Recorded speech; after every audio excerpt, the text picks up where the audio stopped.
ang dita dito sa bukid. Testing mo. Combustion as. Uy mo supervise. Testing mo. Kay makita ninyo ang pagbalik sa micronutrients ng murag nabutan sila. Imbalik insakto. Kaya na. Tama, kahit nga yung may-ari doon, dalawa at tatlo na sila ngayon yung gumagamit doon. Nakita nila, nung una, ayaw nila maniwala. Ay, sabi ko, bakit hindi subukan? So ngayon, tatlo na sila ngayong farmers yung gumagamit doon ng combustion as.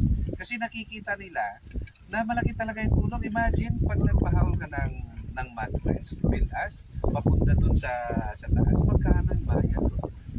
Masyado pang laborious. Ay, yung kukunin mo lang naman doon, yung organic matter. Wala sila kabalo po na ng mattress. 2 to 3 years pa na siya. Ito nga, wala, hilaw na siya. Lutuon pa na dito, i-process pa na dito sa yuta. Decompose So, pa. tugay pa na siya, hindi mo na. Kahit yung combustion as direkta. So yun ang importance. Direkta. Bakit nasasabi natin na magaling talaga si combustion as pagdating sa replenishment ng micronutrients na wala? Kasi nga, sabi ko nga sa nakaraan natin video, na hindi ppm o part per million yung nakalagay doon sa per bag, kundi percentage. Imagine meron kang boron na may percentage, silicon na may percentage, magnesium na may percentage, which is equally shared yun na binabalik natin sa So, lupa. makita mo, ang ano lang, ang ginagamit lang doon sa bukid, sa mga after barangay, ang ginagamit nila doon, milas, di ba? Milas, oo, milas. Milas. Malaking tulong sa kanila yung milas. Pero, kunti lang yung resources. Kunti lang. Problema ngayon nila sa milas, pag masyadong malakas yung ulan, nawawala kasi hindi siya nananitili sa lupa. Pag malakas yung ulan, maiinit pa rin kasi wala siyang kinakapitan. Sabi mo nga, walang banika, walang clay. So dapat yung apat na yon magkahalo-halo kasi sila yung important character doon sa lupa. Aeration. Dapat daw wala yung audio. Dahil itong dito pa okay, nakakita ka wala sa tao. Yun na, di ba? Ang iya lang tong objectives nga, tamna lang tugtubok. Ya, di po na niya kondisyonon kay sunod tuig iuli mo na. Kaluluoy lang kay banika o So, kanang tutlo na. Collateral damage yung lupa. Collateral yung lupa. Oo, collateral damage yung lupa. Tama. Totoo yung analysis nila. Dapat. Hindi, kung ako totoo nga yung prinsipyo, bakit ko ayusin lupa? Next year, kukunin na rin ito eh. So, bahala siya. O, parang ganun yung, yung logic. So ngayon, yung nagsasakripisyo yung lupa. O ihil natin yung lupa. Bulungo na to. At saka isa sa masasabi natin na si combustion as to ay makakatulong talaga na mag-rehab yung soil condition ng iyong lupa. I-rehab niya. Kasi makikita naman sa mga lahat na nilagyan natin ng combustion as dinala na kita doon. So anong yung masasabi mo, ano nakikita mo? Wala, nagbabago. Laking pagbabago talaga kasi konting lagay mo lang ng abono, makakain ka agad ng iyong tubo. So, siguro next time pag-usapan pa natin, magkaroon tayo ng mga coverage doon sa mga dati natin applyan kasi para malaman din naman ng mga manonood natin kung itong sinasabi natin ay ando na tayo sa practices, ando na tayo sa farm management, o maganap tayo ng magandang quality ng produkto ng fertilizer na maibigay yung tamang suplemento sa lupa. So ito po ngayon, doon namin nakita na itong si combustion as ay merong uniqueness kasi 0,1919 siya eh.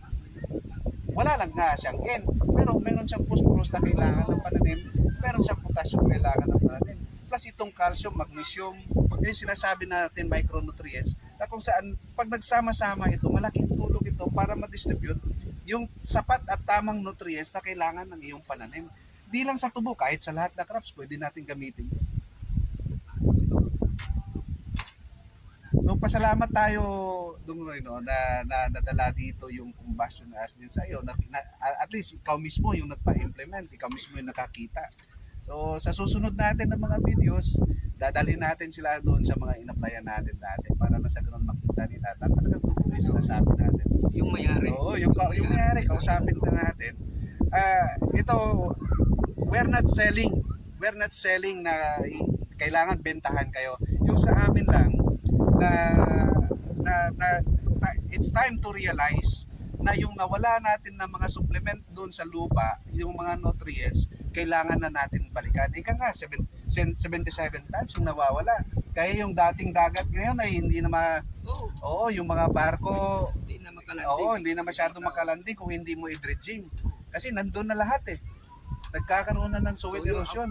Amo na'y problema nga ako nga resolbaron din. Amo na'y problema na ako. Kay maabot ang adlaw ka nang sa babaw na disinto na. Di na mo tubong-tubo diya. Di na. Dapat marami ako nakausap na Naamang ganin na tayo bubon. Ano diya. Pero ingon ka nga sa tubo, wala na. Wala na.